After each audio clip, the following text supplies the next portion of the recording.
Welcome back to Some Kind of Fun, Season 2, Episode 1.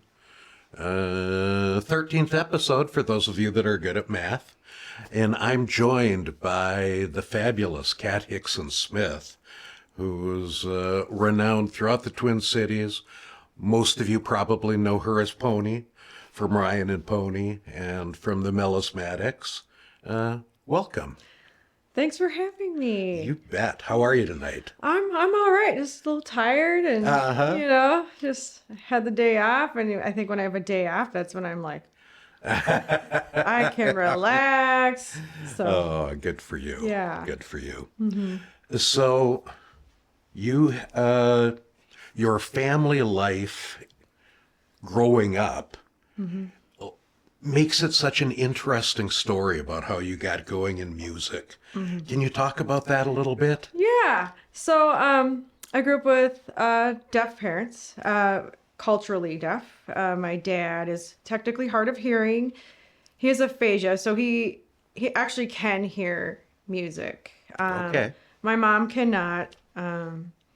So yeah, my dad, he always had classic rock, KQ92 playing in the background, and he saw that I loved music. He always knew that I did, and he'd see me like in my playpen, dancing around and just really into it.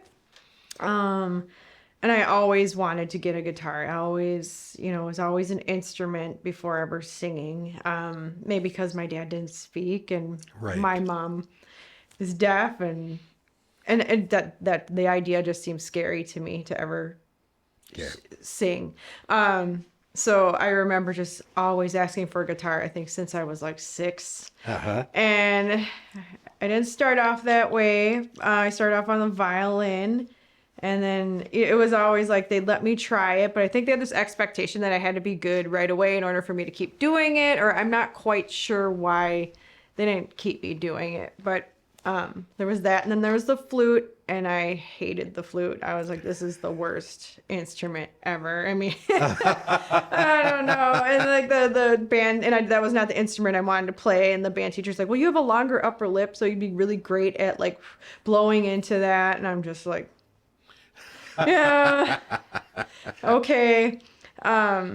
So I didn't stick with that. And then finally, like, my dad found a classical guitar, which is harder than an acoustic, because I was expecting to strum with a classical guitar for $5, and I sold it to this guy named Tex, and he's like, "Are you sure you want to sell it?" And I'm like, "Yeah," because I got another one, but now I regret it. Now I really, but it's okay. So that was my first guitar, and Right. I was learning Nirvana songs on it. I was able to play Nirvana songs, and that to me was so exciting that was so attainable, and to be able to make sound come out of this thing.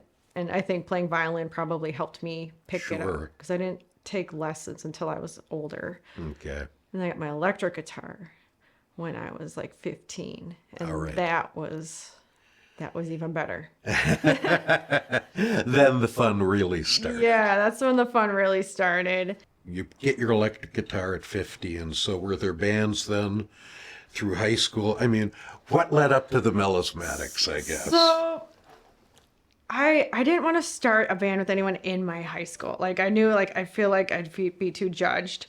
And I didn't know any other women. And I wanted to play with women at first. And then, like, goth started to be cool, like at Minnetonka High School. Like, that was Okay. totally cool and okay to be goth there. And I was really into, like, goth, there's just the appearance and punk, and I loved it all, and I loved the music. And I became friends with some kids at Minnetonka High School, and I started a band with this guy named Peter Laymeyer. Actually, he already had a band, and a guy I was dating played bass, and he ended up moving to California, and I ended up taking his spot.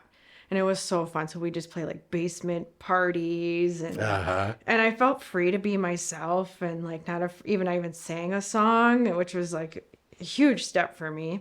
My second band was called the 100 Flowers, and I can't say we were like great right away or anything, but we had potential and we were like a glam rock band. Oh, So, okay. what was that glam rock movie that came out with Ian McGregor and, Oh, sure. Velvet Goldmine? Velvet So Goldmine. we Yep. just, I remember I was like 19, 20, and we're just like, whoa, this movie's so cool. We should play David Bowie songs. We should sound like that. And so me and this guy named Mark Landry started a band together. Or he had it, no, we didn't start, but we made it, Okay. morphed it into what it was. And we were like two peas in a pod. And his dad happened to be an entertainment attorney, Paul Landry. So he knew people. And he really invested in us too. So he would Okay. help us like record an album because Wow. we really couldn't get it together though.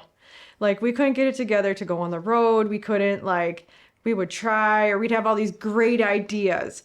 But then like there you have to be business minded when it comes to music. I mean, I know that maybe that might repulse people, but you have to have some element of that and not for the sake of like I'm going to make a ton of money even though you know what, it's okay to make money at music. And you should try if you can because that's you that you're putting out there, that's your skill, Sure. that's your craft. But we just we weren't there. We were just so into the sensationalism of it that it fell apart. Yeah. And then Mark Mallman came. And Mark Oh, Mallman okay. had seen us play, and this is funny. So that again, another weird stroke of like luck. Because I was lucky to play like good venues with the 100 Flowers, like Turf Club and stuff. So people were starting to know who I was. Sure. And I was playing bass in that band and writing some of the songs. Then Mark Mallman, my friend, I was friends with this gal named Angela, who was would always come to our shows, and we were drunk one night. And she's like, let's prank call people. And she opens up, this is when we had white pages, and she'd open it up. She's like, Mark Mallman's number's in there. She's like, let's prank Mark Mallman. And I'm like, what? Really? And I'm like, okay, let's do it. And so she calls him, but then like, she pretends to be me. And I'm just like, you jerk. Wait, this isn't a She's like, prank. this is Kat from the 100 Flowers. And I didn't have the name Pony yet. And I was like so embarrassed and she, but it was funny at the same time. And he was like, oh, I've seen you play. You're good.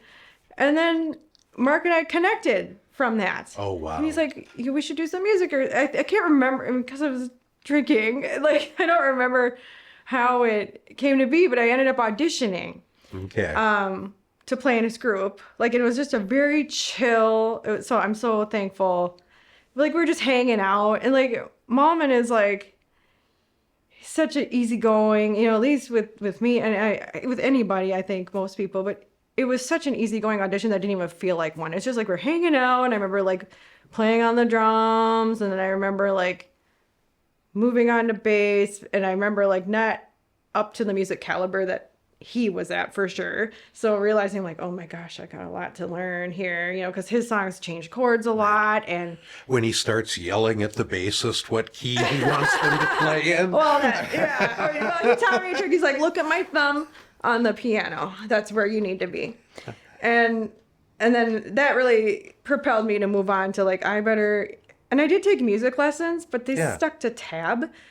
And so I didn't really even know notes, except like on a piano. I knew those. Mm-hmm. And so then I took lessons from Eric Fratsky, really helped me a ton. Okay. In the short, I don't know how long, maybe a year.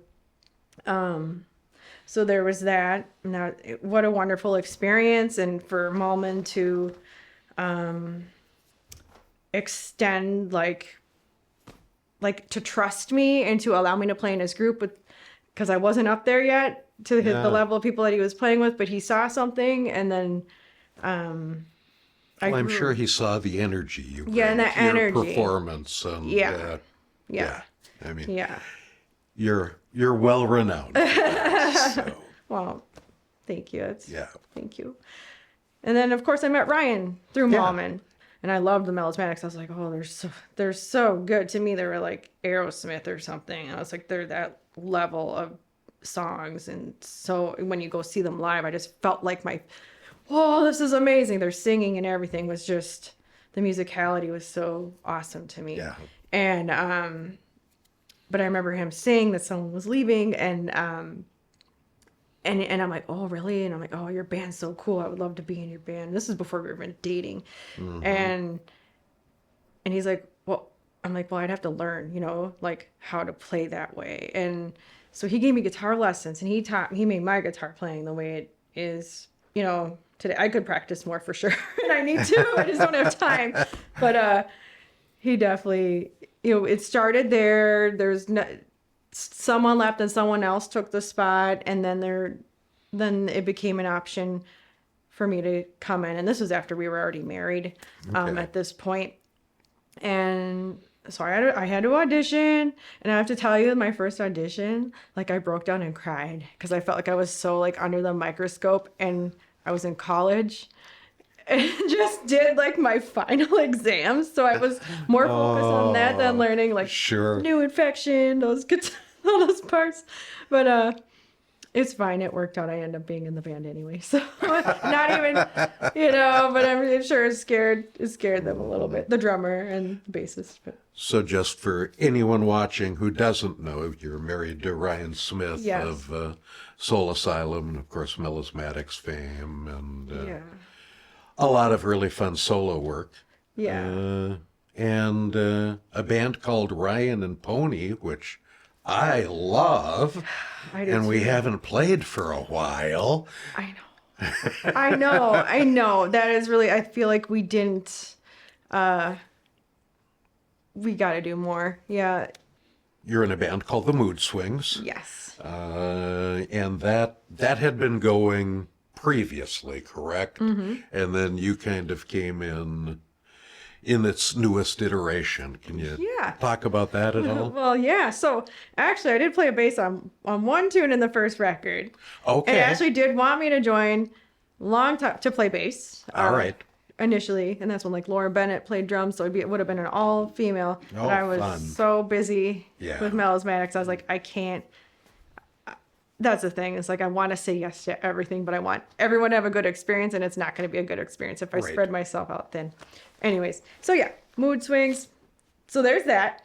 And I've known Ashley, for a long time, and I love her laugh. Oh man, it's like her smile. And Ed, just great people in our music scene. And that, the whole Sus Tones crew, all those people. It's just, what a blessing to be around that, and just healthy people.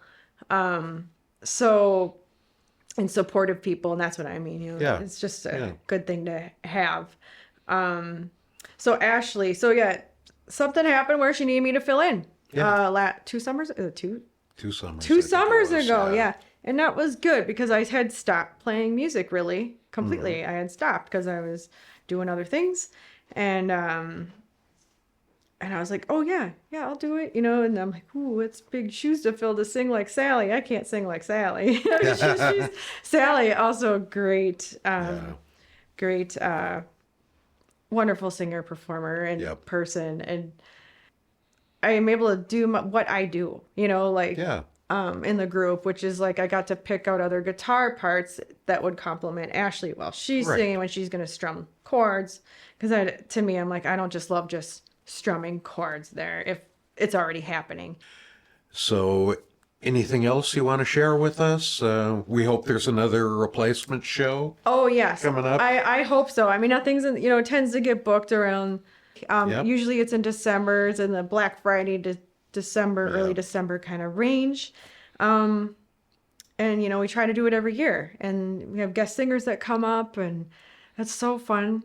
That's so fun to, like, find out who's in your scene now. And I have to say, last one was really special. There was a lot more female singers, which I thought was really cool. All right. Well, thank you so much for coming on. Thank you for having me.